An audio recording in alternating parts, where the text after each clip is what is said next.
Hi, you two. I hope you're all doing well and enjoying your first day of home learning again. I'm sorry you're not in the classroom. I wish you guys were here. But hopefully all the learning that takes place kind of virtually in your living rooms or your bedroom, hopefully we'll try and do it just as well. Today I'm going to be taking you through our maths lesson and we're going to be starting a brand new topic. We're going to be looking at time. Now, some of you might be able to already read the time, and that's absolutely fantastic, okay? You can always push yourself, but we're going to be following what we're supposed to be teaching in year 2, okay? So do take part in the lesson as it will just deepen your understanding, okay? I'll take you now through our first lesson. And hopefully you can all see my screen. So what we're going to be learning towards today is to know the number of hours in one day. And some of you will already know that, I know, but don't worry, we're going to be talking about other things as well. So the main focus today, though, you should all know by the end of the lesson is how many hours there are in one day. Before we start, though, talk to your partner, someone near you, have a think. Which events or which sports can you see here that you would measure in time? Which of these would you measure in time? Would you measure this high jump here in time? Would you measure this javelin throwing going on here in time? Pause the video, have a think. Which videos can you see, which sports, sorry, can you see that you would measure in time?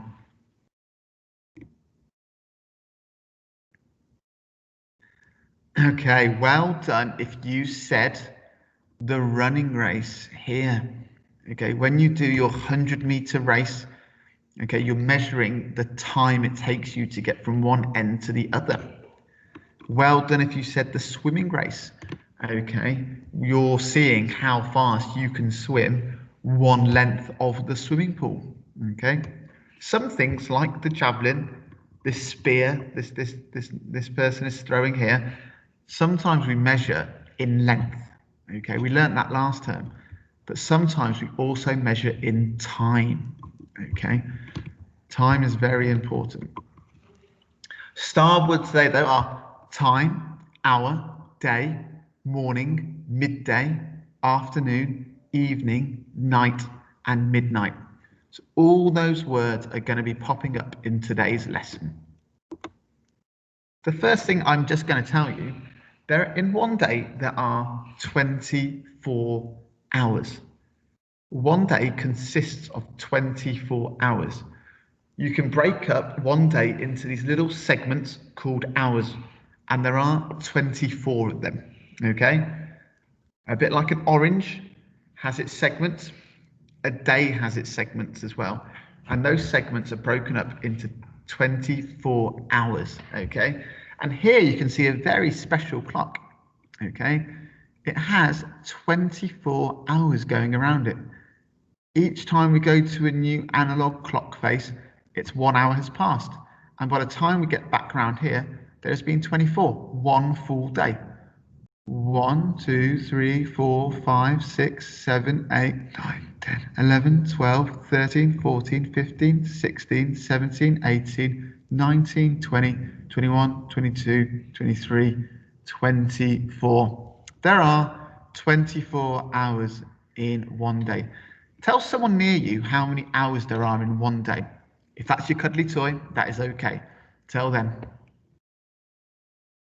Well done. There are 24 hours in one day. Most clocks do not look like this though. Okay, this is a special clock that shows all 24 hours on it. But how do we spend the 24 hours of a day? Is it always the same? Okay, are you asleep for all of those 24 hours? Are you awake for all of those 24 hours? You're not. You spend your hours doing different things throughout the day. Some of your hours today will be spent doing home learning. Some of them will be spent sleeping. But whatever you choose to do with your hours, once 24 hours has passed, it will be a new day. Okay, it will be a new day. I wonder what time of day these photos have been taken. What time of day do you think this photo was taken and why? Have a little think. When do you think that photo was taken? I bet some of you right now are saying nighttime, and you're probably right. It probably is nighttime. Why? There's no sun in the sky. But it also could be very, very early in the morning before the sun has come up. But we know it's probably a time you guys should be asleep. What about this photo here? Is that going to be nighttime or very early in the morning? Probably not. Why? The sun is up, okay? Maybe it's just risen. Maybe it's about maybe 10 in the morning, or maybe about 5 in the afternoon. But the world looks different dependent on what time of day it is. Remember, there are 24 hours in a day. And depending what hour we are on means outside will look different. I'm looking outside my window right now and it's still light, okay? So I know it's not nighttime. I know it's not very, very early in the morning. But when we look at time to see how many hours have passed in the day, there are two types of clocks. There are digital clocks and there are analog clocks. We're going to be looking at analog clocks, okay? So don't worry too much about digital at the moment. Some of you will be able to read both. Some of you might be able just to read digital clocks, okay? But we're going to be focusing on analog clocks. And here are some different types of analog clock. But they all do the same thing. They all tell us the time. Here is the analog clock on the outside of Big Ben, okay? All of these do the same thing. They tell us the time. And also, you must remember, 1 day equals 24 hours. So before we start, we must know one thing. An analog clock has two hands, an hour hand and a minute hand. There are two hands. Okay, and what I'm going to do now is show you this.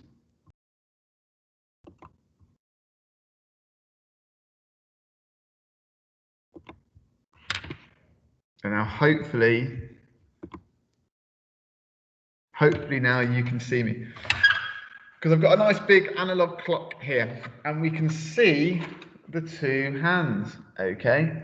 We have the longer blue hand here and that is the minute hand, okay? And the shorter hand is the hour hand. So the long hand is the minute hand, the shorter hand is the hour hand. And you'll notice the minute hand moves around more quickly than the hour hand, okay? Because we must remember, as well as there being 24 hours in one day, there are 60 minutes in 1 hour, which is what we learned last year, okay? So we can see here on our analog clock, we have the hour hand, which is pointing to the 1, and the minute hand, which is pointing to the 12. Whenever the minute hand points to the 12, we say it is o'clock. So here, the hour hand's pointing at the 1, the minute hand's pointing at the 12. I can say it's 1 o'clock. This time here, I can see the minute hand is pointing at the 12, so it's o'clock. But what o'clock time is it? Well, the hour hand, the short hand, is pointing at the 3. It is 3 o'clock. It is 3 o'clock. Who can tell me what time I have made here? What time have I made here? Think where the minute hand is pointing. Think where the hour hand is pointing. The minute hand is pointing at the 12 directly, so we know it's an o'clock time, and the hour hand is pointing at the 5. The time is 5 o'clock. But remember, analog clocks have an hour hand and a minute hand. The hour hand is short, the minute hand is long, okay? Let me take you back to my screen.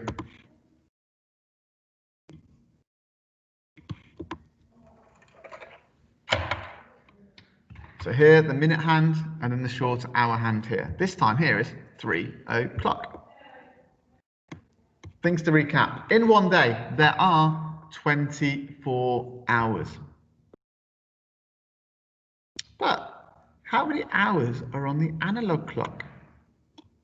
Well, here are my hour numbers here. How many are there? 1, 2, 3, 4, 5, 6, 7, 8, 9, 10, 11, 12. That's odd, but you might be thinking, Mr. Wernick, you said there were 24 hours in a clock, but there's only 12 hours on this analog clock. What does that mean? It means the hours go around twice, okay? The day is split into AM times, the first 12 hours, and PM times, the next 12 hours, okay? We have the morning hours, and then we have the afternoon hours, okay? Let me show you what I mean.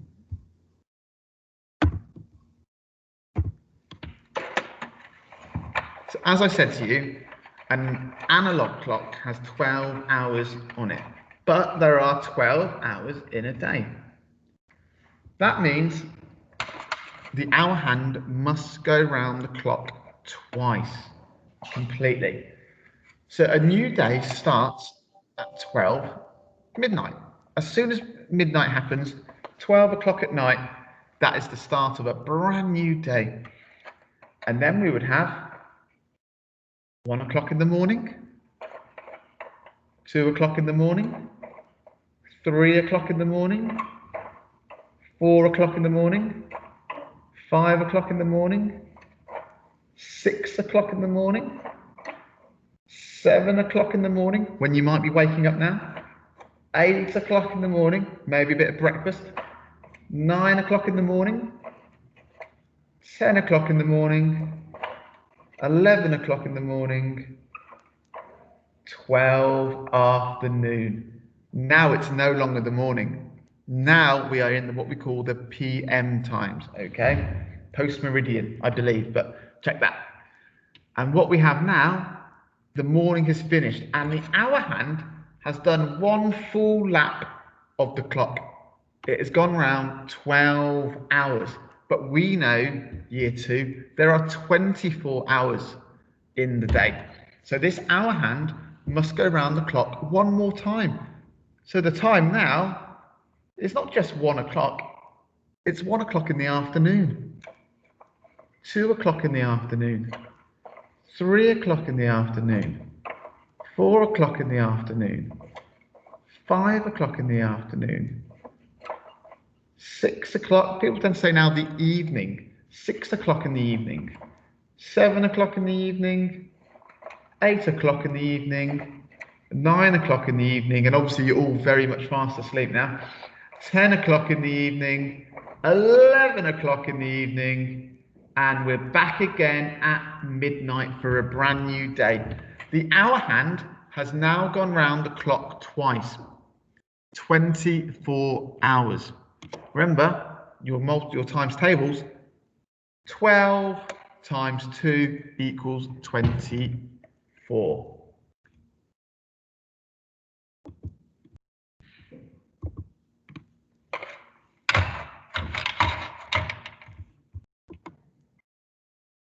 So how many hours are in there one day? One day, 24 hours. One day. One day. Hopefully you're saying one day, 24 hours. How many full turns of the analog clock does the hour hand make in one day? Pause the video, tell someone near you, your cuddly toy, a parent, a sibling, how many times does the hour hand go around this clock in one day? If you said twice, well done, okay? The hour hand goes round the clock fully twice in one day, because one full turn is 12 hours, but we know there are 24 hours in one day. So it must go around twice. 12 times 2 equals 24. So in one day, there are 2 12 o'clocks, there are 2 1 o'clocks, to 2 o'clocks, to 3 o'clocks, and so on. There is 3 a.m. and there is 3 p.m. That's 3 o'clock in the morning, 3 o'clock in the afternoon. At 3 o'clock a.m., 3 o'clock in the morning, hopefully you are all fast asleep, okay? 3 o'clock in the afternoon normally is when your teachers, Miss Head, Miss Baldwin, and myself, take you outside to be collected. So there's a 3 in the morning when you're asleep, and there's a 3 o'clock in the afternoon when you're awake and going home. How could you tell if it's 3 o'clock in the daytime or 3 o'clock in the morning? So how could you tell if it was 3 o'clock in the day or 3 in the morning? How could you tell? Well, if you were thinking, oh, it's dark out, it's pitch black outside, and my clock says it's 3, it will be 3 in the morning, okay? If your analog clock here says 3 and it's bright outside and people are shopping and people are walking down the road, it probably means it is 3 o'clock in the afternoon, okay? So there are 2 3 o'clocks every day. There's 2 5 o'clocks every day. And depending if it's morning or afternoon means you'll be doing a different activity. So how many hours are in one day? Hopefully everybody now can tell me it is 24 hours. What might you be doing at, let's change it. What might you be doing at 7 o'clock in the morning? And what might you be doing at 7 o'clock in the afternoon? Tell someone near you, what might you be doing at 7 o'clock in the morning? Feel free to pause the video. And what might you be doing at 7 o'clock in the afternoon? Or as we probably would say here, 7 o'clock in the evening. What would you be doing at 7 o'clock in the evening? Hopefully for the morning, some of you were saying waking up, brushing your teeth in the morning, getting ready for school, having breakfast. Those are the sort of activities you would be doing at 7 o'clock in the morning. At 7 o'clock in the evening, hopefully some of you are saying getting ready for bed. Maybe having a story before bed. Maybe, if you eat late sometimes, maybe finishing your dinner potentially. Because this is what we're going to be doing now. Your independent task is choosing an activity you might be doing at a certain time. On the worksheet you've downloaded, you've got something that looks like this, where it's got a time, and you need to decide what you would be doing at that time. So 7 a.m, what does Mr. Wernick do? I leave the house to go to work, okay? I leave the house to go to work. What am I doing at 12 p.m? And look where the hour hands are both pointing directly at the 12. Or sometimes 12 p.m. is what we call noon, okay? Noon. So 12 p.m, what am I doing? I am having lunch normally with MIT. I'm having lunch with MIT at 12. And at 4 p.m, what am I doing? Well, the children have all gone home at 3. So what am I doing at 4 p.m? I'm most likely having a cup of tea, okay? That's what I'm doing at 4 p.m. Because at 4 a.m, I am fast asleep, snoring away, okay? But at 4 p.m, I'm having a cup of tea and a biscuit, okay? Thinking, what a lovely day I've had. So that's what you're going to be doing. You have this sheet here. Can you name 3 activities that you would be doing at this time? Okay. Can you name 3 activities that you would be doing at this time? What are you doing at 9 a.m? What are you doing at 3 p.m? And what are you doing at 11 p.m? Hopefully for 11 p.m, there's only one answer. Okay. But we will see. Anyway, that is your lesson today, your first lesson on time. And what we've learned today is that there's 24 hours in a day. We've learned that there are 2 1 o'clocks, 2 2 o'clocks, 2 3 o'clocks. One belongs to the morning, one belongs to the afternoon. Okay. And depending on the time, it means we are doing different activities. Okay. Remember, what you're doing at 3 a.m. in the morning is different to what you're doing at 3 p.m. in the afternoon. Okay. As an extension, if you want to, compare what you would be doing at 4 a.m. and 4 p.m. Also, feel free to re-watch this video. Enjoy your maths. Speak to you all later. Bye-bye.